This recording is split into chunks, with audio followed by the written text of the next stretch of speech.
hello viewers আপোনালোক সকলোলৈ ধন্যবাদ জনাই আহকচোন আজি আপোনাৰ ওচৰত লৈ আহিছো এক বিশেষ খাস্তা ৰেচিপি ইয়াৰ কাৰণে প্ৰথমতে মই শুকান জলকীয়া তিনিটা ভাজি লৈ লৈছো দিছো নৰসিংহৰ পাত কেইটামান মই ভাজি উঠাই লৈ আছো এইখিনি ভাজা হোৱাৰ পিছতে মিক্সিৰ বাটিত লৈ লৈছো মই আধা বাটি বাদাম বা মৌফুলি লগতে জলকীয়া আৰু নৰসিংহৰ পাতখিনি দি দিছো আৰু ইয়াক মিক্সিত এতিয়া পেষ্ট বনাই লৈ লম এইখিনি হৈ যাওঁতে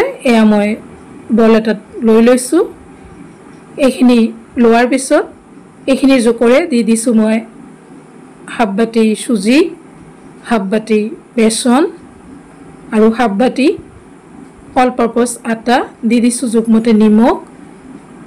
তিল দিছো 1 চামুচ হাফ চামুচ কলা জিৰা আৰু হাফ চামুচ দি দিছো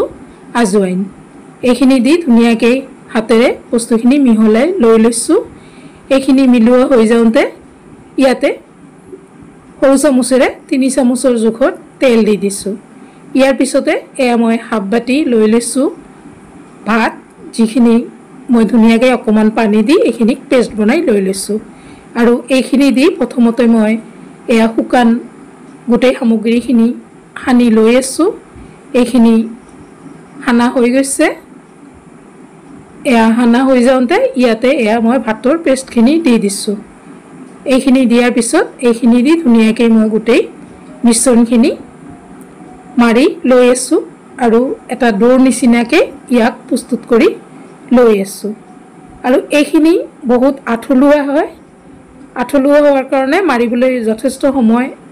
লাগে আৰু এনেকৈ ইয়াক মই ডোটো বনাই লৈ লৈছো এটো ডো বনোৱা হোৱাৰ পিছত এইখিনি মই থৈ দিছো আৰু এইখিনি থোৱাৰ পিছত মই পিৰা এখন লৈ লৈছো তাতে পলিথিন এটা পাৰি লৈ লৈছো আৰু পলিথিনৰ ওপৰত মই এক টুকুৰ বহাই লৈ লৈছো আৰু ওপৰতো পলিথিন দি ধুনিয়াকে মই বেলি লৈ আছো আৰু এই ৰুটিটো একেবাৰে পাতলো নহয় একেবাৰে ডাঠো নহয় মজলীয়া কে ধুনিয়াকে বেলি লৈ আছো মোৰ ৰুটিটো বেলা হৈ গৈছে এনেকৈ বেলি লোৱা হৈ যাওঁতে মই ওপৰৰ পলিথিনটো আঁতৰাই লৈ লৈছো আৰু কটাৰীৰে মই নিজৰ পছন্দৰ আকৃতিত ত্ৰিভুজ আকৃতিত মই কাটি লৈ আছো আপোনালোকে যিসকলে ইতিমধ্যে মোৰ চেনেলটো সাবস্ক্ৰাইব কৰিছে আপোনালোক সকলোলৈ ধন্যবাদ আৰু যিসকলে নতুনকৈ চাই আছে আপোনালোকে সাবস্ক্ৰাইব কৰাৰ লগতে লাইক কমেন্টছ আৰু শেয়াৰ কৰি দিব এনেকৈ ধুনিয়াকৈ মই কাটি কাটি উঠাই লৈ আছো আৰু এইখিনি বহুত আঠলুৱা হোৱাৰ কাৰণে কাটতে অকমান দেৰি লাগিছে আৰু এনেকৈ মই সম্পূৰ্ণখিনি লাহে লাহে কাটি লৈ লম আপোনালোকে দেখিবই পাইছে যে কাটতে অকমান সময় লৈছে আৰু এনেকৈ মই গোটেইখিনি কাটি লৈ আছো আৰু এনেকৈ গোটেই ডোটোৰে মই এনেকৈ ত্ৰিভুজ আকৃতিত কাটি বনাই লৈ লম মোৰ সম্পূৰ্ণখিনি বনোৱা হৈ গৈছে এইখিনি বনোৱা হৈ যাওঁতে কেৰাহী এটা বহাই দিছো আৰু তাতে দি দিছো তেল ৰিফাইন অইল হয় এইখিনি গৰম হৈ যাওঁতে ইয়াতে এক পিছকৈ প্ৰথমতে মই লাহে লাহে এৰি দিছো আৰু এনেকৈ এৰি দিয়াৰ পিছত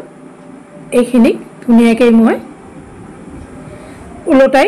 উলটাই ভাজি লৈ লম আৰু